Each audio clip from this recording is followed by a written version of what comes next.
A 20-year-old American soldier climbs to the highest point on the battlefield, a mound of dirt barely 3 meters tall. Every German gun within 300 yards immediately opens fire on him. Bullets tear through his uniform. One strikes the stock of his rifle, inches from his face. Another passes 6 inches from his head.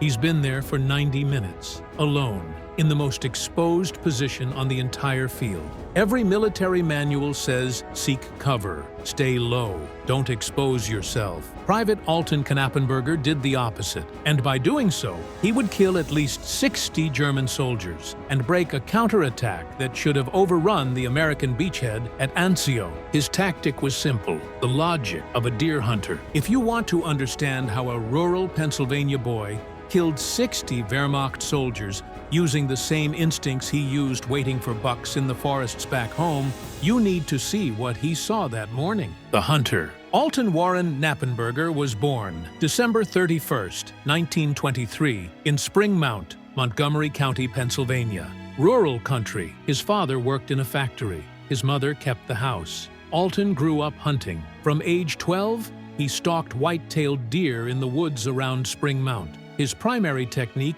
was the elevated stand, tree stand or ground blind, positioned higher than the deer trails. The logic was tactical. Height equals visibility. Deer move on the ground. They rarely look up. The hunter waits, sees everything, controls the field. Patience was the skill. Sit motionless for 6 hours without moving. One shot, one deer. Ammunition cost money. The .30-30 Winchester cartridge his father used was expensive. You did not waste rounds. You waited for the clean shot, then took it. Reading terrain was fundamental.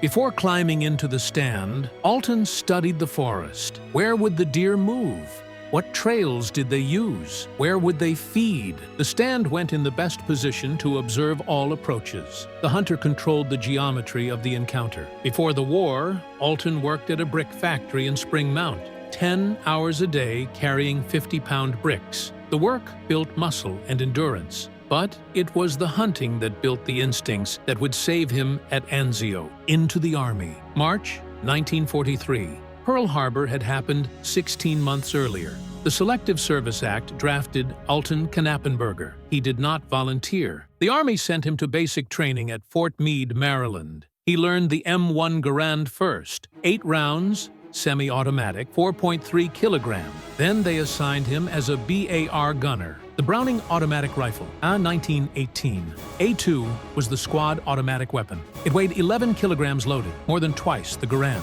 Magazine capacity was 20 rounds instead of 8. The BAR had 2 rates of fire, slow at 300 to 450 rounds per minute, and fast at 500 to 650. Both fired the same .30-06 Springfield cartridge as the Garand.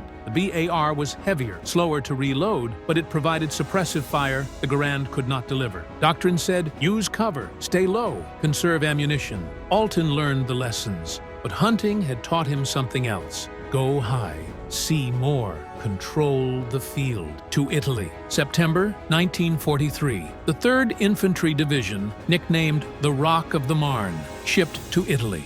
Alton was assigned to Company C, 30th Infantry Regiment. They landed at Salerno in Operation Avalanche. 4 months of fighting followed before Anzio, the Volturno River, the approaches to Monte Cassino.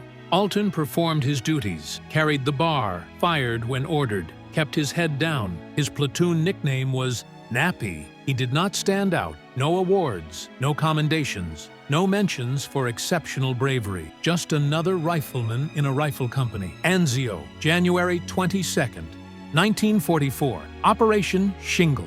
The Allies landed at Anzio and Nettuno, 50 kilometers south of Rome. The objective was to outflank the German Gustav Line and open the road to Rome. The landing caught the Germans by surprise, but General John P. Lucas hesitated. Instead of advancing immediately toward Rome, he consolidated the beachhead. That hesitation gave Field Marshal Albert Kesselring time to react. Within 48 hours, German reinforcements surrounded the beachhead. Elite units, the Hermann Göring Panzer Division, the 3rd Panzer Grenadier Division, battle-hardened troops who had fought in North Africa and Sicily. By January 30th, the Allies were trapped in a perimeter 15 kilometers deep and 25 kilometers wide. The Germans began counterattacking to push the Allies back into the sea. The Battle of Cisterna, January 30th and 31st. The Battle of Cisterna. The U.S. Rangers attempted to break through German lines and take the town of Cisterna di Latina, a strategic crossroads 15 kilometers inland. The attack failed catastrophically. Darby's Rangers were surrounded. 761 men killed or captured. The 3rd Infantry Division could not break through to relieve them.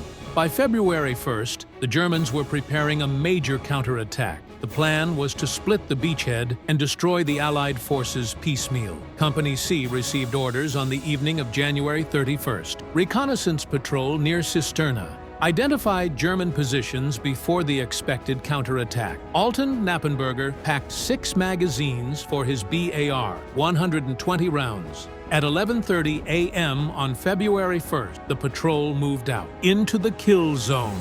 February 1st, 1944, 11:30 hours. Company C moved in a dispersed line across open farmland near Cisterna, 30 to 40 men, advancing slowly. The terrain was flat, agricultural fields, recently harvested wheat, stubble 10 to 15 centimeters high. No trees, minimal cover, just shallow depressions in the ground, natural folds in the earth, barely 30 centimeters deep. The soil was semi-frozen. February in central Italy. Temperatures around 5 degrees Celsius. The patrol objective was simple. Move 300 meters forward. Identify German positions. Withdraw. Alton walked on the right flank of the line, bar in his hands. His hunter's eyes scanned the field constantly. Something felt wrong. The field was too open. Where were the Germans? 11:45 hours. The first MG-42 opened fire. The sound was unmistakable, a high-pitched ripping sound,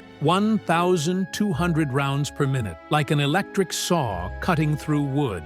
The German machine gun fired from a camouflaged position ahead. The first burst killed 3 Americans instantly. The rest of the patrol dove for cover, but there was no real cover, just shallow depressions that barely concealed a prone man. Then the second MG-42 opened fire from the left. Then the third from the right. The patrol was caught in a perfect crossfire, pinned, unable to advance or retreat. Every movement drew fire. The MG-42s fired in alternating bursts. 5 to 7 seconds of fire, 3 to 4 seconds to change barrels or reload. Then fire again. Constant pressure. 5 more men were hit in the first 15 minutes. One tried to crawl to a wounded man. The MG-42 fired. He retreated. The patrol was immobilized. The decision, 11:45 to 12 o'clock hours. 15 minutes of paralysis. Alton lay in a shallow depression, bar pointed forward. He studied the field the way he studied forests. The MG-42 positions were not directly visible, but he could detect their locations. The first nest, 85 yards ahead. He saw muzzle flash and smoke. The second nest, 100 yards to the left. He saw the barrel moving. The third nest, 120 yards to the right. He could only hear that one. No visual confirmation. All 3 were positioned in low ground or behind sandbags, barely visible above field level. From his prone position, Alton could barely see them, but 60 yards ahead of him, there was a small knoll, a mound of earth maybe 2 to 3 meters higher than the surrounding field. The only elevated point visible in 360 degrees. No trees, no cover, completely exposed. But from up there, he would see everything. The thought formed in his mind like a hunter planning a stalk. From that knoll, I see where they are. They see me, but I see them better. I become the deer. They become the hunters. But if they're shooting at me, they're not shooting at my brothers. Alton turned to the soldier next to him. I'm going to that knoll. The soldier stared at him. You're insane. You'll be killed in 10 seconds. Alton replied, they cannot kill all of us if they're shooting at me. The soldier said, Nappy, don't. But Alton was already starting to crawl. The lieutenant was 20 meters behind, could not see what Alton was doing. Alton did not ask permission. He did not wait for orders. He improvised. The crawl, 12:05 hours. Alton began crawling toward the knoll, 60 yards away. The bar, 11 kilograms, dragged with his right hand. His elbows pulled his body forward through the stubble. The semi-frozen soil cut his hands. The MG-42s were firing over the field, but they had not seen him yet. They were focused on the main American positions. Alton crawled 10 yards, past a dead American soldier, face down in the dirt, blood frozen. Alton did not stop. An MG-42 burst swept the area, bullets kicking up dirt 2 meters to his left. He froze. 10 seconds. The MG-42 stopped firing. Crew reloading. Alton continued. 30 yards. 40 yards. 50 yards. The Germans still had not detected him. His movement was slow. He stayed low. They were focused on larger threats. At 50 yards, he reached the base of the knoll. The ground began to slope upward. Almost there. Alton crawled the last 2 to 3 meters up the slope. Now, he was above the level of the field. If the Germans looked now, he was dead. But they did not look. They were still firing at the pinned platoon. Alton reached the top of the knoll, positioned himself prone, bar forward. From this position, he had a 360-degree view over the flat field. He could see everything. First contact. MG Nest, number 1, 85 yards ahead. 3 men. MG-42 on a tripod, low sandbags. MG Nest number 2, 100 yards to the left. 2 men visible, 1 feeding the belt, 1 firing. MG Nest number 3, 120 yards to the right. Only the barrel visible, position heavily camouflaged. Behind him, 30 American soldiers, pinned across 150 meters of front.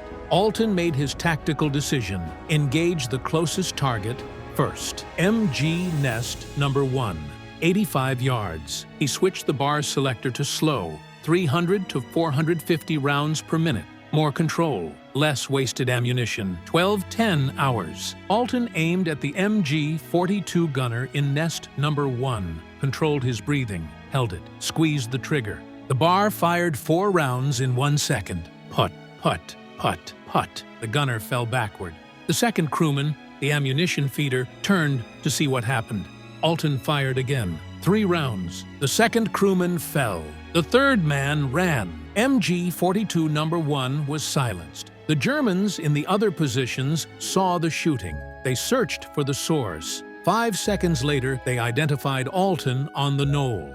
Both remaining MG-42s swung toward him. A storm of bullets. The 7.92 millimeter rounds snapped through the air around Alton with supersonic cracks. Bullets struck the ground near him, kicked up dirt, ricocheted off rocks. 1 round passed 6 inches from his head. Another tore through his uniform sleeve, ripping the fabric but not touching skin. A third round struck the wooden stock of his BAR, gouging a deep groove in the wood. Alton rolled 2 meters to his right, changing position on the knoll. Movement equals survival. Deer detect static shapes. Germans aim at where you were, not where you are. Keep moving, even if just 1 to 2 meters. A flanking attempt, 12 hours. 2 German grenadiers advanced from the left, moving in tactical bounds, crouched runs, 5 to 10 meters, then drop, then run again. They were Panzer Grenadiers. Each man carried 3 to 4 steel hand granite stick grenades. Their objective? Flank the knoll, get close, throw grenades, kill Alton. Distance, 40 yards, then 30 yards, then 25, then 20. Alton watched them through his sights. He did not fire. The hunter's patience. Wait for the clean shot. Don't fire too early. Let the target come closer. At 20 yards, he fired a burst of 6 rounds. The first grenadier fell, struck in the chest. The second grenadier tried to throw a grenade. His arm came up. The grenade left his hand. Alton fired again. 4 rounds. The second grenadier fell. The grenade exploded 15 meters away, not close enough to damage the knoll. 2 more Germans dead, suppressing the second nest. 12-20 hours. MG-42, nest number 2, 100 yards to the left, was still active. The crew was firing bursts at the knoll. Alton switched the bar selector to fast, 500 to 650 rounds per minute. Greater volume of fire for suppression at longer range. He fired a burst of 10 rounds in 1.5 seconds. Tracer rounds, phosphorus-tipped bullets that left a visible trail, marked every fifth round. The tracers streaked toward the German position. The objective? Suppression. Force the crew to take cover. The MG-42 stopped firing temporarily. The crew ducked behind sandbags. Alton fired a second burst, 8 rounds. He saw one German fall backward. The MG-42 tried to resume firing, but the crew was disorganized. Only one man left. Alton fired a third burst, 6 rounds. The MG-42 stopped permanently. Nest number 2 was silenced. 2 out of 3 nests eliminated. Estimated German dead so far, 8 to 10. Running low, 12-25 hours. Alton checked his current magazine, 3 rounds left. He had 2 magazines remaining on his belt, 40 rounds total. Total available ammunition, 43 rounds. But MG Nest number 3 was still active, plus an unknown number of German infantry in support. Ammunition was becoming a problem. The bar barrel was hot to the touch, approximately 150 to 200 rounds fired in 15 minutes. The bar had no water cooling like the M1917 machine gun. Overheating was a real risk if he continued sustained fire. His hands trembled slightly, not from fear, from adrenaline and the physical strain of controlling 11 kilograms of recoiling weapon. His shoulders ached from the bar's recoil. His mouth was dry. His canteen was with his pack, left behind when he crawled to the knoll. Alton spat to wet his mouth. The taste was gunpowder and dirt. The assault platoon. 12:30 hours. A new threat appeared. Alton saw 20 to 30 German soldiers advancing from the rear. A German assault platoon. Objective? Overrun the knoll. They advanced in a staggered line, moving by bounds. Half the unit advanced 10 to 15 meters, stopped, provided cover. The other half advanced. Then they switched. Textbook infantry tactics. Initial distance, 150 yards. Then 120. Then 100. Alton made a tactical decision. Ignore MG Nest number 3. It was 120 yards away, too far for the bar to be effective against a fortified position. Focus on the infantry. They were closer, a more immediate threat. At 100 yards, Alton opened fire. Selector on fast, 500 to 650 rounds per minute. Short bursts to conserve ammunition. 4 rounds, shift aim. 4 rounds, shift aim. Focus on exposed targets. Don't waste bullets on difficult shots. Germans began to fall. The first man, hit in the chest, dropped.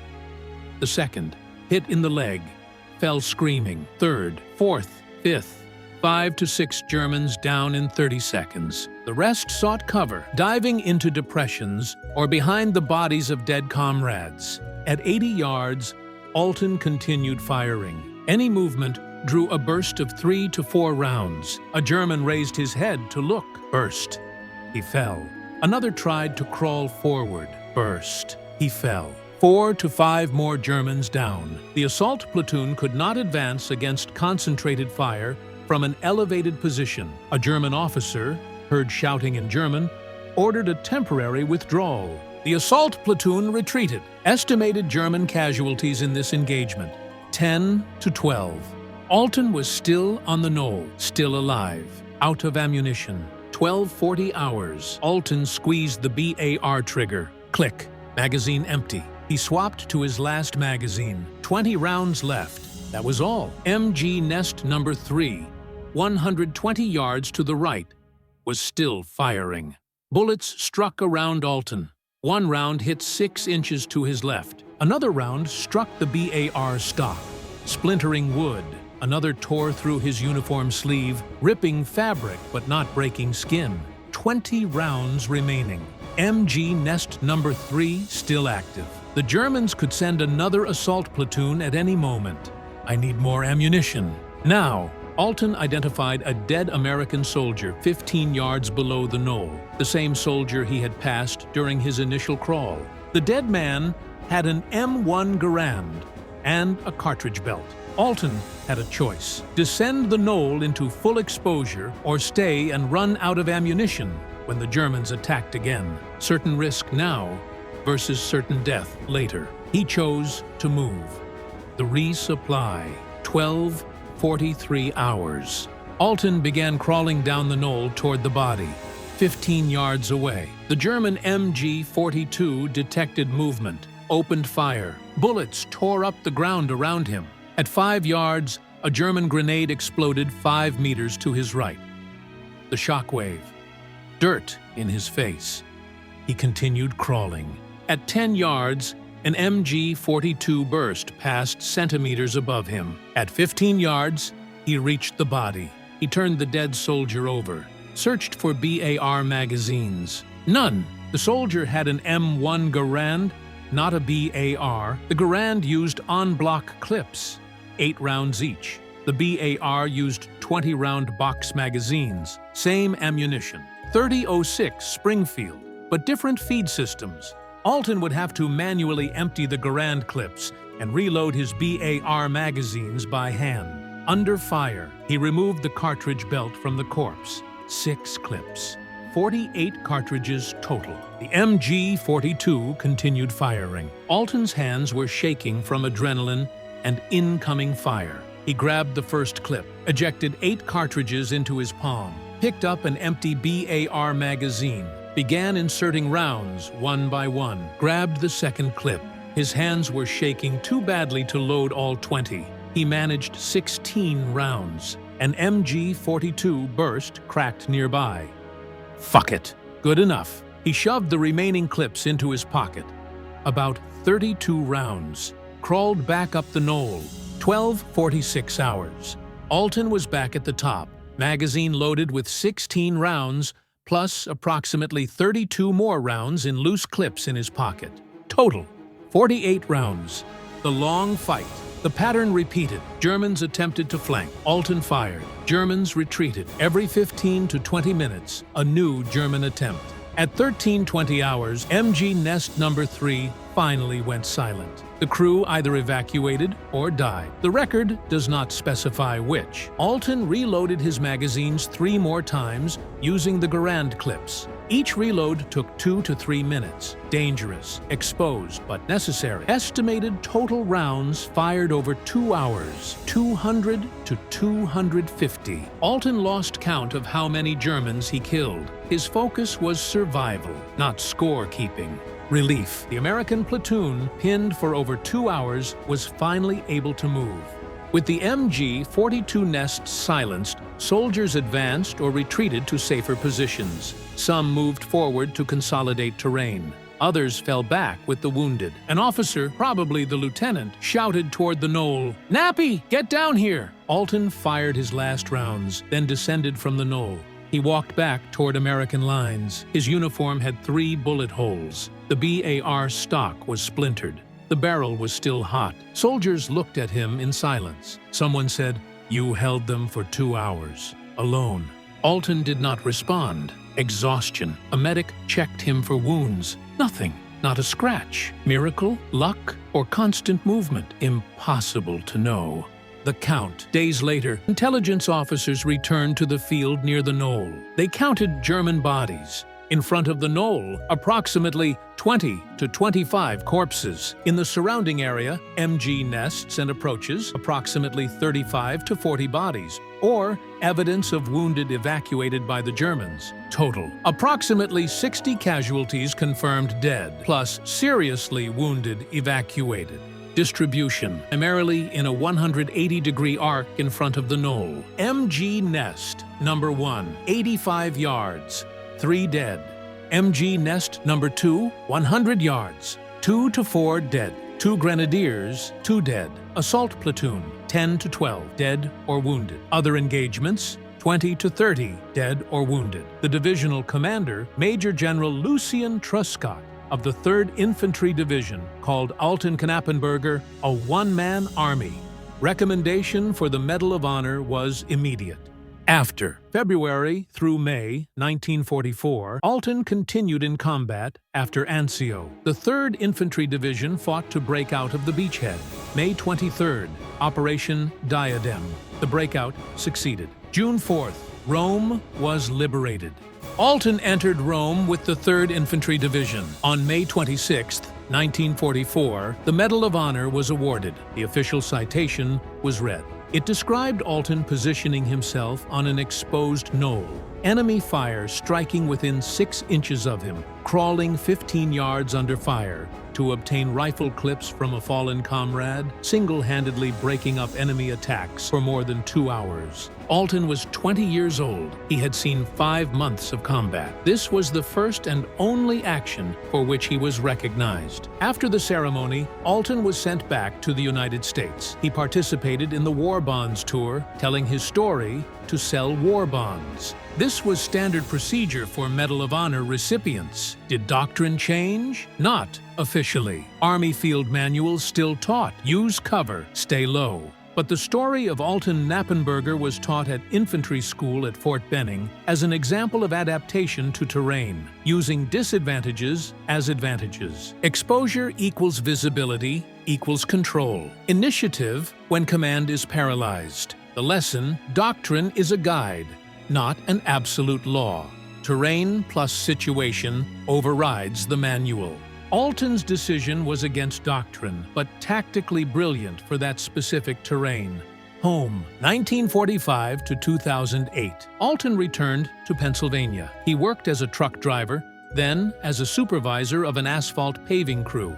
He avoided the spotlight, rarely spoke about the war. He married, had children, grandchildren. He taught his children and grandchildren hunting and fishing, passing on the civilian skills that had saved him in combat. Personal characteristics: quiet, humble, just did my job. Local veterans knew him, knew about the Medal of Honor, but Alton never boasted, never told the story, unless asked. June 9th, 2008. Alton Warren Knappenberger died. He was 84 years old. He was buried with full military honors at Arlington National Cemetery. His headstone is simple: name, rank, private, first class. Medal of Honor. No mention of 60 Germans. No mention of 2 hours on the knoll. The field. Somewhere near Cisterna di Latina, there is a flat field with a small knoll, 2 to 3 meters of elevation. Nothing more. On February 1st, 1944, that knoll was the most dangerous point in 10 square kilometers. Alton Warren Knappenberger, 20 years old, deer hunter from Spring Mount, Pennsylvania, climbed that knoll. He climbed the way a hunter climbs into a tree stand.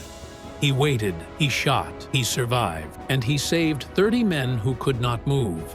The logic was simple. I become the deer, they become the hunters. Military doctrine says, seek cover. Alton Knappenberger said, go high, see more, control the field. If this story moved you, please take a moment to like and subscribe to History Saga channel. Thank you for watching.